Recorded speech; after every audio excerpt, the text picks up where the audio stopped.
Zoink zoink Scoob! I just can't believe that a nice fancy restaurant resort like this would have a ghost running loose! I mean, talk about trying to dine in the most terrifying way possible! Good afternoon, everybody. The media guy is back. And guess what? I'm gonna be reviewing Scooby-Doo and the Gourmet Ghost. Yes, this is a movie that I haven't seen in a long time. So I assume most of you probably have heard of this movie before, if you're a fan of cooking and Scooby-Doo in general. But just in case you have no clue, don't worry. They have certain every DVD and VHS tape I own has a description. What's cooking, Scooby-Doo? In fact, I wish that could be like the actual title of the movie. But anyways, pull up a chair, tug in that napkin, and get ready for a 5-star meal of mystery with Scooby-Doo and the gang as they hit the road to visit the Rocky Harbor Culinary Resort to meet Fred's uncle, world-famous chef Bobby Flay. Mystery Inc. quickly learns that the state-of-the-art cooking resort isn't all steak and potatoes after they find out about the legend of the Red Ghost. And the unsolved disappearance of Bobby Flay's great ancestor Chef Edward Duflay to be exact. When the mysterious Red Ghost returns in disastrous fashion to haunt the inn, the gang teams up with Bobby and his culinary pal, Jada de Laurentiis, to dig up for clues and serve up justice. Will history repeat itself and find another world-famous chef missing? Get ready to take a bite out of this gourmet mystery filled with loads of good eating, tasty laughs, and even better twists and turns. Boy, you can really tell that the filmmakers were literally cooking up a storm with this one because there's everything to like about this movie. Decent animation, especially for direct-to-video movie style.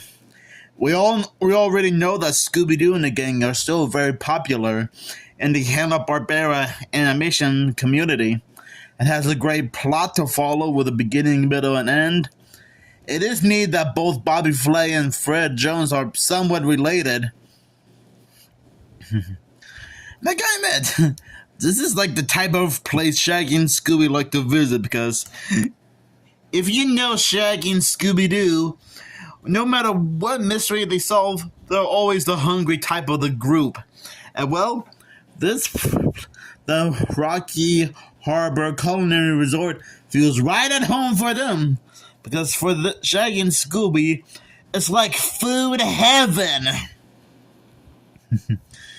But yeah, I guess their happiness is somewhat short-lived when this terrifying-looking Red Ghost starts haunting the joint and causing all sorts of food-related mayhem. He really knows how to he really knows how to enjoy a good food fight once in a while, right? Oh boy. Now, I'm not gonna lie, I don't know too much about Bobby Flay and Jada de Laurentiis' careers. Because based on what I know about this movie, we do know that these two are like world-famous chefs. And that's pretty much it, I guess.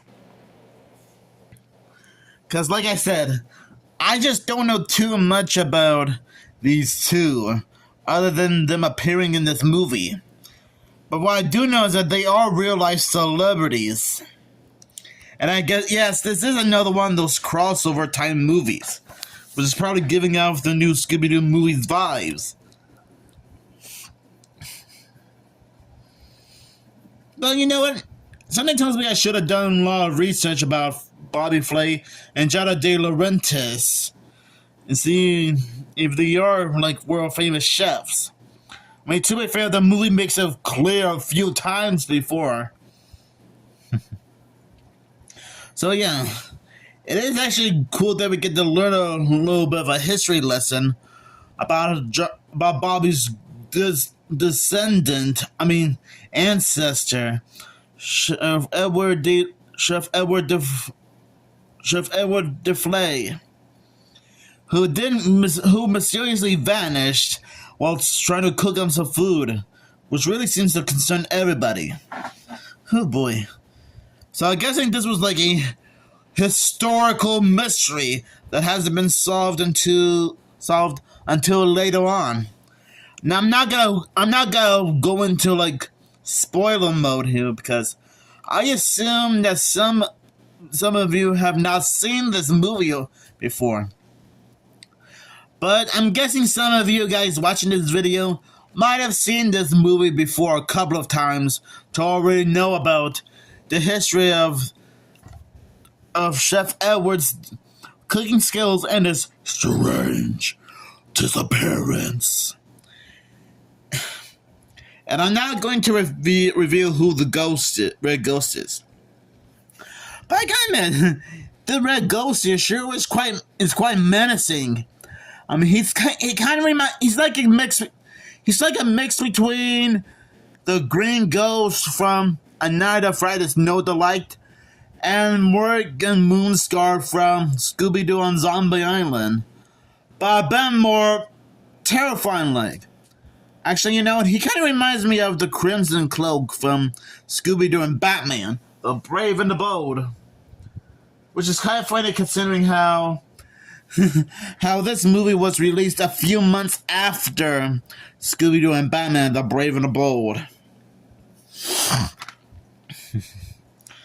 I actually like how the restaurant is all high-tech. I gotta admit, the food in this movie looks fantastic. Now I see why it's a culinary place and why it has a lot of famous chefs to begin with, like Bobby Flay and Jada De Laurentiis. And you can also tell that from time to time, both Shaggy and Scooby were really starting to enjoy this place a lot. It's like I said, this is like a fancy it's like half hotel, half restaurant, and all amazing. And like I said before, it's like Shaggy and Scooby are like in food heaven. Even if there's a red ghost running loose. I do like how the gang, Bobby and Jada, had to chase the ghosts all over the place, and even to a hedge maze. And you had to even do the classic Scooby-Doo doors bit in the hedge maze. Somehow, I know that most people would get annoyed by the Scooby-Doo running through doors gag, but that type of running gag always gets a little chuckle out of me. And I do like how there's more than one red ghost running loose. Because when they finally capture the ghost in the hedge maze, it was just a drone disguised as a ghost being operated by a certain real estate developer, which I'm not gonna mention because, again, you guys are probably not like big fans of spoilers and whatnot. So just in case you guys haven't seen this movie, you might want to check it out anytime soon. Whether you have it on DVD or just find various clips of it on YouTube. Heck, even JB and Millie and Ashton Hardy talked about this movie a while back. So maybe you can check that out as well. I mean, it's no rush. So yeah, overall, I honestly think Scooby-Doo and the Gourmet Ghost is a very decent movie. Maybe it's not 100% perfect, but hey, this is a certain movie that you can really sink your teeth into. Great mystery, great movie, great animation, decent story to follow. It can be quite educational. And no matter where Shaggy and Scooby go, there's always plenty of food to go around. Oh boy. So I'll give this movie 5 stars out of 5. Thank you guys for watching, and stay tuned for when I cook up some more awesome videos just like this one.